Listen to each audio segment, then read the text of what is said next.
Peddi Sudarshan Reddy civil supplies శాఖలో జరిగిన 1,100 కోట్ల రూపాయల బియ్యం కుంభకోణాన్ని, పాఠశాల విద్య శాఖలో 17,000 రూపాయల బంకర్ బెడ్ ను 33,000 రూపాయలకు కొనుగోలు చేసిన అక్రమాలను బయటపెట్టారు. ఈ కుంభకోణాలపై ఆయన హైకోర్టు, సుప్రీంకోర్టులో కేసులు వేయడమే కాకుండా మీడియా ద్వారా కాంగ్రెస్ ప్రభుత్వ అవినీతిని ప్రజలకు వివరించారు. కాంగ్రెస్ కుంభకోణాలను బయటపెట్టినందుకే ఆయనను టార్గెట్ చేస్తూ వేధిస్తున్నారు అని బీఆర్ఎస్ నేత ఆరోపించారు. రెడ్డి గారికి ఎలాంటి చెడు అలవాట్లు లేవు. వారు తాగరు, అదే విధంగా మరి ప్యూర్ వెజిటేరియన్, నిరంతరం ఎక్సర్సైజ్ చేసే వ్యక్తి. 52 సంవత్సరాల వయసులో ఒక వ్యక్తికి అంత తీవ్రమైన గుండెపోటు వచ్చిందంటే దాని వెనుక ఏదో బలమైన స్ట్రెస్ గురైంటారు అనేదే చాలా క్లియర్గా అర్థమవుతోంది. ఆయనతో ఆప్తులుగా తిరిగిన, సన్నిహితంగా మెలిగిన వరంగల్ జిల్లా రాజకీయ నాయకులతో మాట్లాడిన తర్వాత నాకు అర్థమైంది ఏంటంటే ఈ ప్రభుత్వం ఆయనను ఘోరంగా టార్గెట్ చేసింది. ఆయన చేసిన పాపం ఏంటంటే ఆదర్శప్రాయుడిగా బతకడం. అదేవిధంగా సివిల్ సప్లైస్ ఆయన కార్పొరేషన్కు చైర్మన్గా పనిచేశారు. ఇప్పుడున్న రాష్ట్ర డీజీపీ సివి ఆనంద్ గారు ఆయన సివిల్ సప్లైస్ చైర్మన్గా ఉన్నప్పుడు ఆయన సివిల్ సప్లైస్ కమిషనర్గా ఉన్నారు.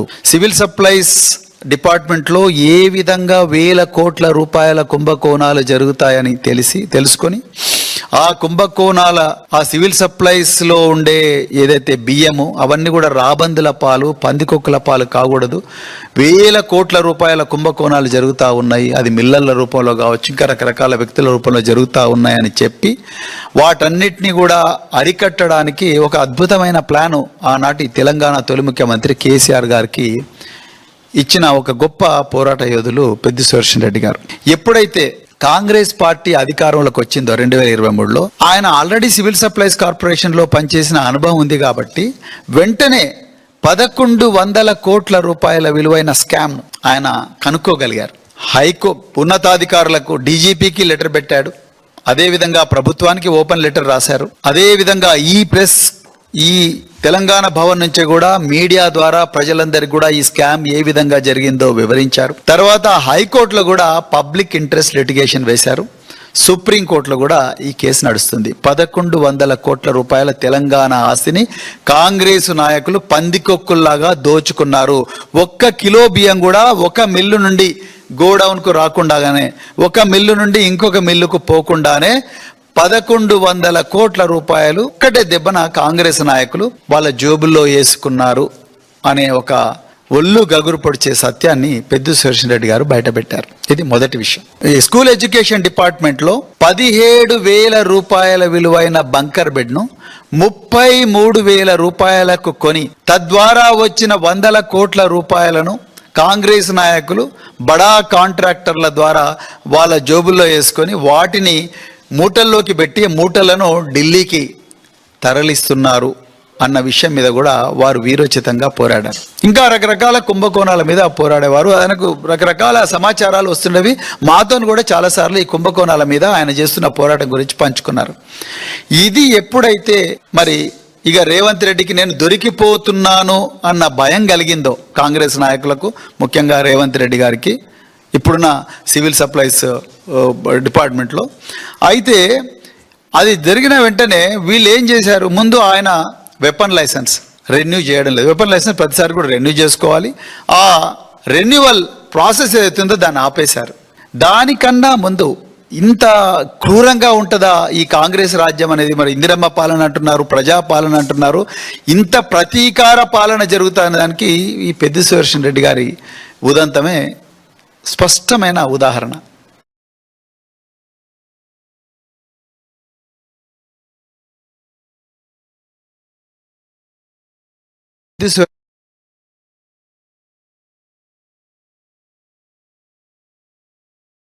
రాహుల్ గాంధీ లోక్సభలో మాట్లాడుతూ విద్యాశాఖను కేంద్ర మంత్రి ధర్మేంద్ర ప్రధాన్ కాకుండా ఆర్ఎస్ఎస్ సంస్థే నడుపుతోందని ఆరోపించారు. ఈ విధానాల వల్ల దేశంలోని విద్యార్థులు తమకు నచ్చిన ప్రశ్నలు అడిగేందుకు, స్వేచ్ఛగా చదువుకునేందుకు తీవ్ర ఇబ్బందులు ఎదుర్కొంటున్నారన్నారు. దేశంలో ఉన్న ప్రతి ప్రధాన విశ్వవిద్యాలయం ఉపకులపతి, వైస్ ఛాన్సలర్ స్థానంలో ఆర్ఎస్ఎస్ వ్యక్తులే ఉన్నారని విమర్శించారు. Dharmendra Pradhan, that's a superficial thing, because Dharmendra Pradhan never ran the education ministry. Never. The man And the organization that runs the education ministry is called the RSS. And the man who runs it is an OSD sitting in the minister's office. So, what the students are really irritated about is that they are not allowed to be students in India. They are not allowed to follow their passion. They are not allowed to say what they want. They are not allowed to ask the questions that they want. They have to buy this nonsensical history that the RSS fantasizes about. They have to buy this structure. Every single university in India, the students should know this, and I'm saying this for them. Every single university in India today has a vice chancellor from the RSS. Dharmendra Pradhan is a symbol. Your real enemy is the RSS. Keep it in mind. They are the people who are not letting you be students. They are the people who want you to be andhbhakts. Sir, the Home Minister authorized the shooting of our students, sir. He put pellets into the blood of our students. He ordered the students of India to be shot.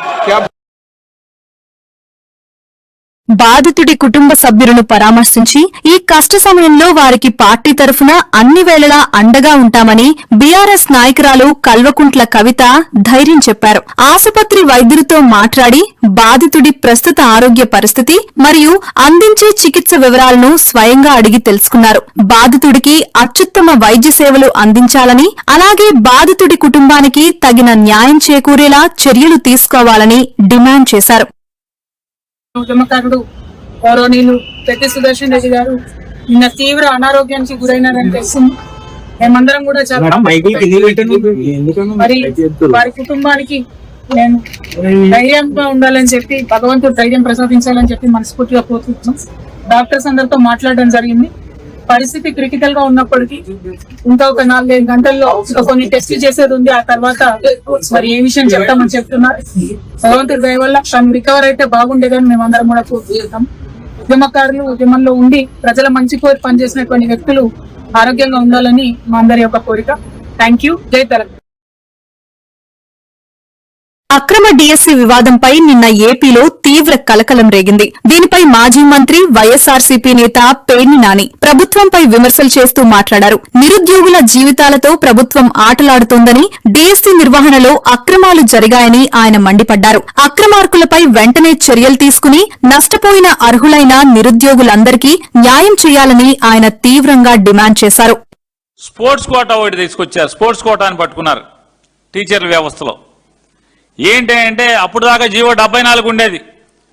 GO 74 ప్రకారం ఏంటంటే sports quota 2%. ఆ 2% కూడా ఎట్లా, వాళ్ళు అందరితో పాటు సమాన విద్యార్హతలు ఉండాలి. డిఎస్సిలో క్వాలిఫై అవ్వాలి, టెట్లో క్వాలిఫై అవ్వాలి, బీఈడీ ఉండాలి. ఇవన్నీ ఉంటే దానికి అదనంగా 2% స్పోర్ట్స్ కోటాలో దేశంలో లేదా ఆంధ్ర రాష్ట్రాన్ని తీసుకెళ్లి దేశంలో తలమానికంగా తెచ్చినటువంటి పథకాలు, భారతదేశాన్ని తీసుకెళ్లి ప్రపంచాల్లో ఎక్కడ తలమానికంగా తెచ్చిన పథకాలు ఉంటే ఆ పథకాలకి ఉద్యోగాలు ఇవ్వటం అనేది నారా చంద్రబాబు నాయుడు లేదా నారా లోకేష్ నాయుడు విద్యాశాఖ మంత్రి అయ్యే వరకు రూల్ ఉండేది. అది జీవో 74. నారా లోకేష్ నాయుడు కరెక్ట్గా ఈ టీచర్ల నోటిఫికేషన్ ఇచ్చే రోజే 19వ తారీఖు ఏప్రిల్ 2025 సంవత్సరం 19వ తారీఖు ఏప్రిల్ 19/4/2025న ఆ రోజే డిఎస్సి నోటిఫికేషన్ ఇస్తారు. అదే రోజు ఒక గంట ముందుగా స్పోర్ట్స్ కోటాని కొత్త జీవో ఇస్తారు. పాత జీవోని రద్దు చేసి జీవో నెంబర్ 4 స్పోర్ట్స్ డిపార్ట్మెంట్ ఇస్తుంది, జీవో నెంబర్ 47 జిఐడి ఇస్తుంది. 2 ఒకే రోజు జీవో ఇస్తారు. ఏంటయ్యా అంటే అసలు పరీక్ష అందరితో పాటు సమాన విద్యార్హతలు అక్కర్లేదు, పరీక్ష అర్హతలు అక్కర్లేదు, టెట్ అక్కర్లేదు, డిఎస్సి రాయక్కర్లేదు, పరీక్ష రాయాల్సిన పని లేదు. రాయకుండా ఏదో ఒక పిచ్చి సర్టిఫికెట్ ఉంటే చాలు. ఆ సర్టిఫికెట్లన్నీ ఏంటయ్యా అంటే రకరకాల అసోసియేషన్లు. ఈ అసోసియేషన్లు ఎవరయ్యా అంటే జీవో 4 జీవో చూసారా, ఆ పై జీవో చూడండి 19/4/2025 కరెక్ట్గా నోటిఫికేషన్ డిఎస్సి నోటిఫికేషన్ వచ్చే రోజే. కింద చూడండి జిఐడిది జీవో నెంబర్ 47. ఆ 2 జీవోలు ఏంటయ్యా అంటే ఏం అక్కర్లా, నీకు అసలు చదువు అక్కర్లా, టెట్ అక్కర్లా, ప్రవేశ పరీక్షలు అక్కర్లా, డిఎస్సి అక్కర్లా, ఏమీ లేకుండా పోనీ ఈ రిక్రూట్ చేసిన వాళ్ళు ఎవరన్నా ఓన్లీ వ్యాయామ ఉపాధ్యాయులు అనుకుంటారేమో. వ్యాయామ ఉపాధ్యాయులు కాదు వీళ్ళు. సైన్స్ చెప్తారు, ఇంగ్లీష్ చెప్తారు, లాంగ్వేజెస్ చెప్తారు, సోషల్ చెప్తారు, మ్యాథమెటిక్స్ చెప్తారు. అన్ని పరీక్షలు 8వ క్లాస్ వాడు 9వ క్లాస్ వాళ్ళకి కూడా చెప్తారు. వీళ్ళు లోకేష్ గారు నియామక పత్రాలు ఇచ్చిన వాళ్ళు స్పోర్ట్స్ కోటాలో. ఈ స్పోర్ట్స్ కోటాలో ఉద్యోగాలు ఇచ్చిన స్కూల్లో లేదా అందులో వాళ్ళందరినీ పోగేసి అందులో ఇంగ్లీష్ టీచర్ని, అందులో తెలుగు టీచర్ని, అందులో సబ్జెక్టులు చెప్పే టీచర్లని అందరినీ కలిసి నారా లోకేష్ గారు అబ్బాయికి పాఠం చెప్పండి చెప్పించుకోండి. మీ పిల్లోడికి చెప్పించరు. మీ పిల్లోడు ఇంగ్లీష్ బడిలో చదువుతాడు, ఇంగ్లీష్ మీడియం. పేదవాళ్ళకి సామాన్యులకి ఇంగ్లీష్ మీడియం అక్కర్లేదు వాదిస్తారు. అక్కడితో వదలట్లే మీరు. చదువు సంధ్య లేని వాళ్ళని కూడా, అంటే టెట్ లేని వాళ్ళని, అర్హత లేని వాళ్ళని, డిఎస్సి లేని వాళ్ళని కూడా మీరు టీచర్లుగా, సబ్జెక్ట్ టీచర్లుగా, లాంగ్వేజ్ టీచర్లుగా మీరు రిక్రూట్ చేస్తారు హై స్కూల్ కూడా. భోగాపురం ఎయిర్పోర్ట్ నిర్మాణం వైఎస్ఆర్సీపీ ప్రభుత్వ హయాంలోనే వేగవంతమైందని, దాని క్రెడిట్ కాజాయాలని ఇప్పుడు కూటమి ప్రభుత్వం చూస్తోందని వరదు కళ్యాణి విమర్శించారు. గతంలో వైఎస్ జగన్మోహన్ రెడ్డి పారదర్శకంగా భూసేకరణ పూర్తి చేసి నిర్వాసితులకు పరిహారం అందించి పనులను పరుగులు తీయించారని ఆమె పేర్కొన్నారు. ప్రజా సంక్షేమం మరియు ఉత్తరాంధ్ర అభివృద్ది విషయంలో తమ పార్టీ కట్టుబడి ఉందని, అభివృద్ది పనులపై రాజకీయం చేయడం తగదని స్పష్టం చేశారు. భోగాపురం అంతర్జాతీయ విమానాశ్రయం, అల్లూరి సీతారామరాజు అంతర్జాతీయ విమానాశ్రయం స్టార్ట్ అవడం, ప్రారంభోత్సవానికి సన్నద్ధం కావడం నిజంగా చాలా సంతోషంగా ఉంది. ఉత్తరాంధ్ర కీర్తి కిరీటంలో మరో కలికితురాయిగా అది ఉండబోతుంది. ఉత్తరాంధ్ర అభివృద్ధిలో కూడా భోగాపురం విమానాశ్రమం అనేది ఖచ్చితంగా ప్రముఖ పాత్ర పోషిస్తుంది, కీలక పాత్ర పోషిస్తుంది అనడంలో ఎటువంటి సందేహం లేదని తెలియజేస్తూ ఉన్నాను. ఈ ఎయిర్పోర్ట్ అనేది ప్రధానమంత్రి గారు ప్రారంభించబోతూ ఉన్నారు. ప్రధానమంత్రి గారు ప్రారంభించడం వల్ల అంతర్జాతీయ స్థాయిలో గుర్తింపు రాబోతూ ఉంది. అంతర్జాతీయ స్థాయిలో ఈ విమానాశ్రయానికి గుర్తింపు కనుక వస్తే వ్యాపార రంగంలో, వాణిజ్య రంగంలో, పర్యాటక రంగంలో కూడా మరింతగా అభివృద్ధి చెందడానికి ఎక్కువగా ఆస్కారం ఉంటుంది. అయితే ఈ విమానాశ్రయం అనేది ఏర్పాటుకు ఎంతో కీలక పాత్ర పోషించారు మా జగన్మోహన్ రెడ్డి గారు. ఇప్పుడు తీసుకుంటే చంద్రబాబు నాయుడు గారు క్రెడిట్ చోరీకి చాలా ప్రయత్నిస్తూ ఉన్నారు. గత వారం రోజులుగా చంద్రబాబు నాయుడు గారు, ఆ పార్టీ వాళ్ళు చేస్తున్న హడావుడి చూస్తుంటే ఈ రాష్ట్ర ప్రజలు, మరీ ముఖ్యంగా మా ఉత్తరాంధ్ర ప్రజలు నవ్వుకుంటూ ఉన్నారు. ఎందుకంటే చంద్రబాబు నాయుడు గారి క్రెడిట్ చోరీ అనేది పరాకాష్ఠకు చేరింది. పని ఒకరిది అయితే ప్రచారం ఇంకొకరిది. పనేమో చేసింది మా వైఎస్ఆర్సీపీ ప్రభుత్వం అయితే ప్రచారం చంద్రబాబు నాయుడు గారిది. కష్టం ఒకరిది అయితే దాని కీర్తి కొట్టేయాలని ప్రయత్నించడం ఒకరిది. నెల్లూరుకి రావాల్సిన 10 గిగావాట్ల టాటా పవర్ ప్లాంట్ ఒడిశాకు తరలిపోతుందని వస్తున్న వార్తలపై ఆంధ్రప్రదేశ్ ప్రభుత్వం వెంటనే స్పష్టత ఇవ్వాలి. మెగా డిఎస్సి పరీక్షా పత్రాల లీకేజీ, స్పోర్ట్స్ కోటా ఉద్యోగాల విక్రయంపై మా వద్ద ఉన్న ఆధారాలను బహిరంగంగా నిరూపించడానికి మేము సిద్దంగా ఉన్నాం. విద్యాశాఖ మంత్రి నారా లోకేష్ విసిరిన ఛాలెంజ్ ను స్వీకరిస్తూ ఓపెన్ డిబేట్ కు స్థలం మరియు సమయాన్ని మీరే ఖరారు చేస్తే ఆధారాలతో సహా రావడానికి మేము సిద్దమని తెలిపారు వైసీపీ మార్గాని భరత్. ఇంకొకటి, నారా లోకేష్ గారు విద్యాశాఖ మంత్రి గారు, ఆయన పెద్ద బాజాలు కొట్టాడు. ఏంటంటే టాటా పవర్ని నెల్లూరుకి 10 గిగావాట్ల ప్లాంట్ని తీసుకొచ్చారని 6 నెలల క్రితం అనుకుంటా, లేకపోతే సంవత్సరం క్రితం 6,000 కోట్ల రూపాయలు 10 గిగావాట్స్ పవర్ ప్లాంట్ని నెల్లూరు ప్రాంతానికి తీసుకొచ్చామని. నేను అడుగుతా ఉన్నా, ఇదే పవర్ ప్లాంట్ ఒడిస్సాకి తరలిపోతున్నట్టు వార్తలు వస్తూ ఉన్నాయి. దీంట్లో ఎంతవరకు నిజాలు ఉన్నాయి? మీరు అధికారికంగా ఆంధ్రప్రదేశ్ రాష్ట్ర ప్రభుత్వము ప్రకటన చేయాల్సిందిగా డిమాండ్ చేస్తూ ఉన్నాం. వీళ్ళు క్రెడిట్ చోరీ చేస్తూ ఉన్నారు. జగనన్న తీసుకొచ్చిన ప్రాజెక్టులు అన్డౌటెడ్లీ గూగుల్ సెంటర్ అయితే కానివ్వండి, ఏదైనా చూసుకోండి మీరు ఆంధ్రప్రదేశ్ రాష్ట్రంలో క్రెడిట్ చోరీకి ఆద్యుడు చంద్రబాబు నాయుడు గారు, వాళ్ళ సుపుత్రుడు నారా లోకేష్ గారు. భారతదేశ వ్యాప్తంగా జెన్జీస్ ఒక విప్లవాన్ని క్రియేట్ చేయడం జరిగింది. కేంద్ర ప్రభుత్వము తల ఒగ్గి వాళ్ళ ఎడ్యుకేషన్ మినిస్టర్ని సాక్ చేయడం జరిగింది. ఇచ్చుకుంటా ఉంటారు కదా, వాళ్ళ మీద గెలిచిన వ్యక్తిని. డిబేట్కి నేను వస్తాను, మీరు ప్లేస్ టైము మీరు ఫిక్స్ చేయండి. వచ్చి గన్ షాట్గా చెప్తా ఉన్నా, ఆధారాలతో ప్రూవ్ చేస్తాను. ఏదైతే డిఎస్సి పరీక్షా పత్రాలు లీక్ అయినట్టు, అదేవిధంగా మీరు స్పోర్ట్స్ కోటా ఉద్యోగాలు అమ్ముకున్నట్టు ఆధారాలతో ప్రూవ్ చేస్తాను. నారా లోకేష్ గారు, మీరు ఎడ్యుకేషన్ మంత్రిగా మీరు సిద్ధంగా ఉన్నారా అని చెప్పేసి ఇవాళ సూటిగా ప్రశ్నిస్తా ఉన్నా. ఇవాళ మీకు ఛాలెంజ్ చేస్తూ ఉన్నాము, మీరు డిబేట్కి సిద్ధమా అని అడుగుతా ఉన్నాం.